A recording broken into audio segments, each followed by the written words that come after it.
Three Corners is just your average small town, standing on the banks of a flood-prone river with a large pub anchoring the village at a once-famous three-way intersection. Now it's simply convenient, as people chase the country dream, the country lifestyle, just not the unceasing agricultural workload. Population, 2,000-ish. But like all small towns, scratch the surface and you'll be surprised at what you find underneath. In that sense, Three Corners is really no different to any other small town I know, except perhaps for some of the characters you might meet.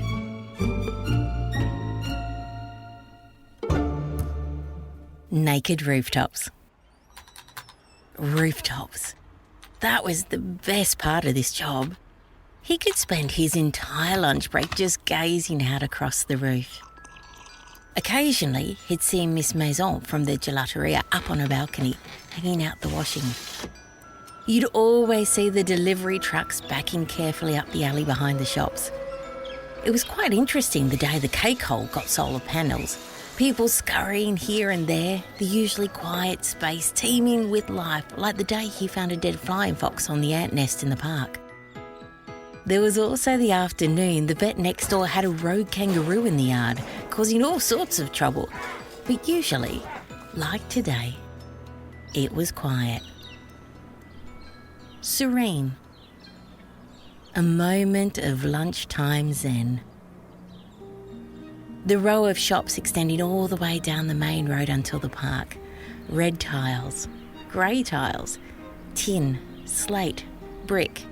All had similar frontages, but what many people didn't know, that's where the uniformity ended. There are extensions and balconies, follies and ruins. The art gallery with its collection of dead plants by the door. Or maybe that's a new installation. The beehive, over by the old emporium. The emporium. Now there was a majestic rooftop. A grand old lady of timber and tin with 4 proud brick chimney stacks. The beehive was kept at the back where 2 points of the roof bowed down to each other on a small patio with glass French doors. Once there had been a metal table and chairs, flowers and laughter. Now there was just the beehive. His gaze travelled over it, then back again, not realising what he was seeing. As soon as his synapses fired into cognitive thought patterns and made the connection of what he was seeing to knowing what it was that he was seeing, he choked on his drink, spraying iced coffee through his nose across the table, coating the window in a cream-coloured film. He wiped ineffectively with his hand as the liquid pooled on the windowsill, and he peered out with more intensity. There was someone there. Someone with long hair and a nubile figure. A very naked and nubile figure. It turned.